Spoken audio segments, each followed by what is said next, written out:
dobra sta prijatelja, vedno le naprej na zelene travnike. Bobby in Pika, ko posije sonce, vesela in smeje, odhitita v gori. Bobby in Pika, dobra sta prijatelja. Pajek v votlini. Bobby, Pika, Rozi in Baltazar so v gozdu nabirali barvne liste. Nenadoma so zaslišali jokanje. Ali slišiš, Bobby? Je vprašala Pika. Da, prihaja iz votline. Pojdimo, najti moramo tistega, ki joče. Bili so prestrašeni, vendar so šli globlje in globlje v jamo. In nenadoma so zagledali, od kod prihaja zvok. Majski hrošček je jokal. Oh, kaj se ti je zgodilo, majski hrošček, zakaj jočeš? Izgubil sem se v tej temni votlini, ne najdem izhoda. Kako se bom vrnil k moji hiški? Je jokal hrošček. Kako ti je ime? Je vprašal Bobby. Mehurček. No, ne bodi tako žalosten, mehurček. Mi ti bomo pokazali pot do tvoje hiške, je rekla Pika ter objela majskega hroščka. Nenadoma so zaslišali čuden, strašljiv zvok, ki je prišel iz votline. Prestrašeni so se objeli. V naslednjem hipu se je prikazal ogromen jezen pajek in jezno zakričal: Kdo me je zbudil iz sanj?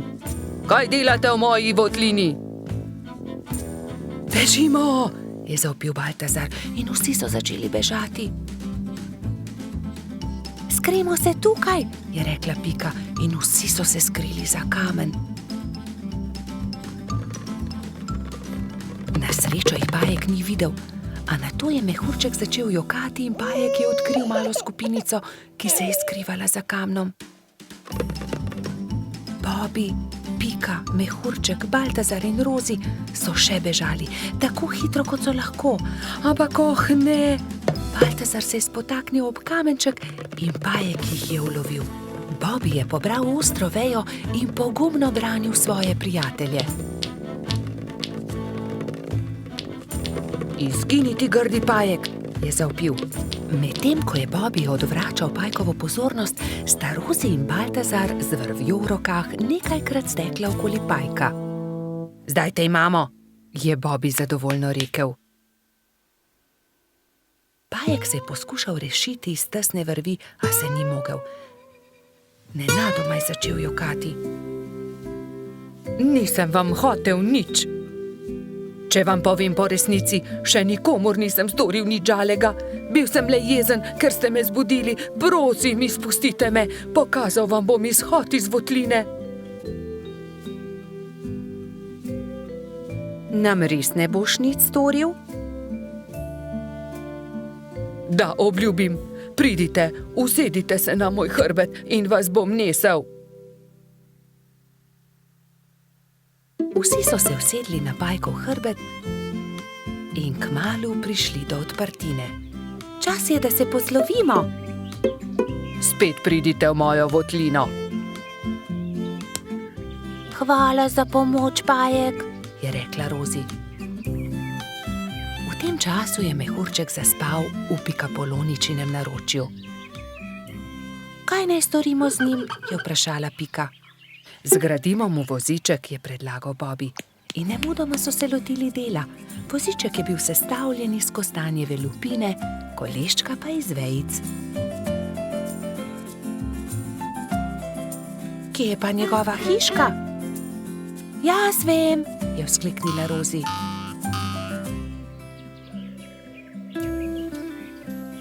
Majski hrošček se je zbudil v svojem vozičku, ravno ko so prišli do njegove hiške.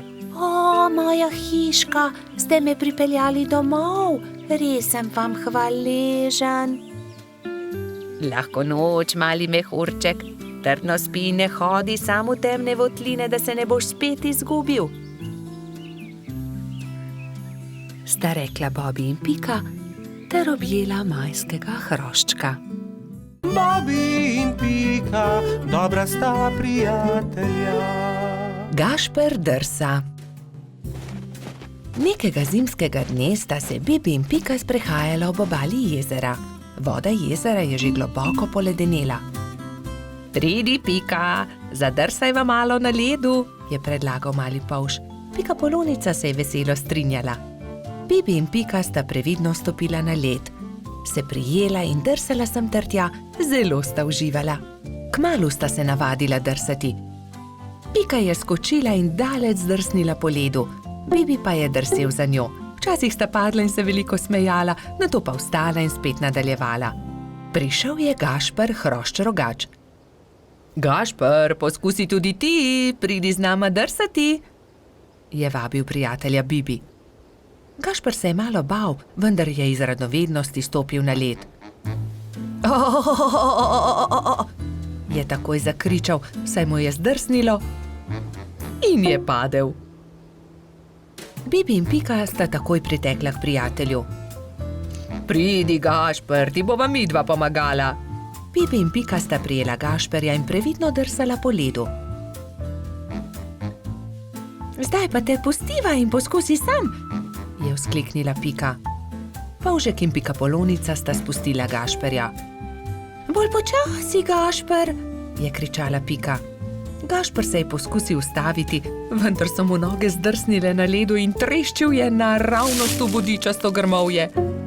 Na pomoč! Joj, povsod so me zbodle iglice, poškodovali so se moji rogovi. Zelo boli! Pika je že pritekla, da bi pogledala njegove rogove. Ne bodi žalosten, je rekla Pika in obvezala Gašperjeve poškodovane rogove s pikčastim šalom. V tistem hipu je zadrsala iz grmovja prelepa hroščica. Tako lahkotno je drsala po ledu kot brez teže. Wow, kdo pa si ti? Je vprašala Pika. Sem Mija, snežni hrošč. Živjo, Mija, to je Pikapolonica Pika, on je Gašper, hrošč rogač, jaz sem pa polž Bibi. Se je vljudno predstavil Bibi. Kako si se naučila drsati tako hitro po ledu? Je vprašal Gašper.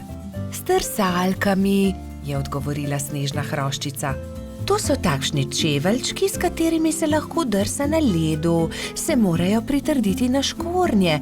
To je ostrina drsalke, to drsi po ledu. Si jih sama naredila? Je iz radovednosti vprašal Bibi.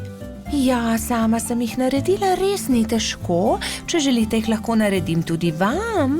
Hurra, hurra! So naenkrat vzkliknili vsi trije. Bibi, Pika, Gašper in Mija so skupaj odšli do gozda. Mija je dobro pregledala veje, ki so ležale po tleh, in končno eno lepo in veliko izbrala. Nato so začeli delati. So žagali, brusili, dolgli, rezali, zvijali. Vsakdo se je lotil svojega dela. Končano je zadovoljno poročala Mija. Na mizi so čakali trije novi pari drsalk. Bibi in Piko je bilo malo strah nadeti drsalne plošče.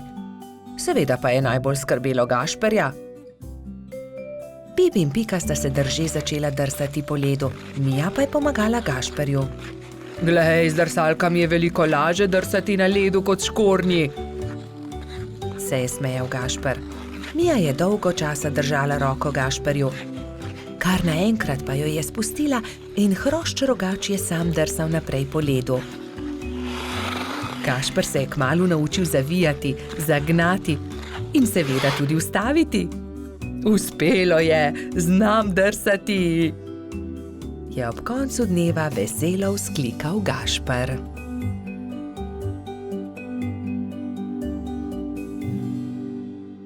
Bobi in Pika, dobra sta prijatelja. Kamni. Nekega poletnega popoldneva se je Pika odločila speči jagodno pito. Prosila je rogača Gašperja in trota Baltazarja, naj ji iz gozda prineseta sveže jagode. Fanta sta se odpravila. Baltazar je kmalu opazil kamen sredi poti in ga začel brcati pred seboj. Vendar je kamen postal všeč tudi Gašperju in ga je Baltazarju izmaknil. Ne velja, Gašper, to je moj kamen, jaz ga bom brcnil naprej. Ne, to je že moj kamen, poišči si drugega, tega bom brcal jaz. Jaz sem ga našel, moj je bil ogorčen Baltazar. Ogromno kamnov je, poišči si drugega, je končal prepir Gašper. Vendar se Baltazar ni pustil. Fanta sta se prerivala tako dolgo, dokler se nista spotaknila in se skotalila po strmem hribu. Zvrnila sta se naravnost v potok, ki je žuboril ob vznožju hriba. Ob hrupu je iz svoje hiše na obrežju potoka pogledal škržat Alfons. Joj, kaj se je zgodilo? Je vprašal prestrašeno. Gašper je kriv, vzel mi je kamen. Kaj pa je to tvoj kamen? Od tistega je, ki je spretnejši. Dovolj je vsekal vmes Alfons. Najprej pridite v hišo, posušite se, nato mi lahko povesta, zakaj sta se tako močno sprla. Še vedno jezna fanta sta stopila v škržatovo hišo. Mokra oblačila sta postavila na sonce in zavita v brisačo čakala, da se posušijo. Medtem je Alfons dal na mizo limonado in piškote. Sončni žarki so hitro posušili oblačila. Gašper in Baltazar sta jedla piškote in si segala v besedo med pripovedovanjem Alfonzu o tem, kako sta se skotalila po hribu. Jaz imam celo zbirko tega. Zbirko kamnov, pokaži nama, je zavpil Baltazar. Seveda, vstopita, je ponosno dejal Alfons in dal na mizo veliko škatlo. Kje si nabral te lepe kamne? Tukaj v bližini na obrežju potoka, tudi vidva jih lahko nabirata. Hurra! Nabrala sta polno košaro kamnov. Dolgo sta izbirala, zbirala in začelo se je temniti. Rogač in Trud sta se poslovila od škržata in se odpravila navzgor po hribu. Kmalu sta šla mimo Pikine hiše. Pikapolonica je jezno zavpila skozi okno svoje pikčaste hiše. Kje pa so jagode? Joj, jagode, pozabila sva na jagode. Poglej, Pika, kako lepe kamne sva nabrala z Alfonzom. Kaj naj naredim z njimi? Naj spečem pito iz kamnov? Prosila sem za jagode. Pozabila sva jih, je priznal Gašper in Pikapolonici povedal celotno zgodbo. Potem pa naj vsaj pogledam te lepe kamne, če že nista prinesla jagod. Nekaj bi morali narisati nanje, da je takšen kot hišica. Na tega pa bi narisal smejočo se glavo. To je dobra ideja. Jutri pokličem tudi druge in bomo okrasili kamne. V redu. Naslednji dan so k Piki prišli polž Bobi, metuljčica Rozi, kačja pastirica Sapica, kobilica Skokica, koloradski hrošč Bajsi in cvetlični hrošč Gumbi. Gašperja in Baltazarja ne bo? Je razočarano vprašal Bobi. Seveda, tukaj sva! Sta zavpila Rogač in Trod ter Piki ponosno predala košaro z jagodami. Hvala, je dejala Pikapolonica in medtem, ko je mešala pecivo, so se drugi lotili dela.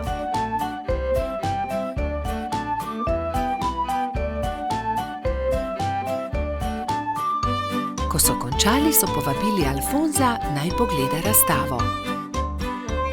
O, čudovito! Jutri bom prinesel tudi svoje kamne in jih bomo poslikali, je veselo dejal škrat. Medtem se je spekla jagodna pita, vsi so sedli k mizi in pojedli vse do zadnje drobtinice.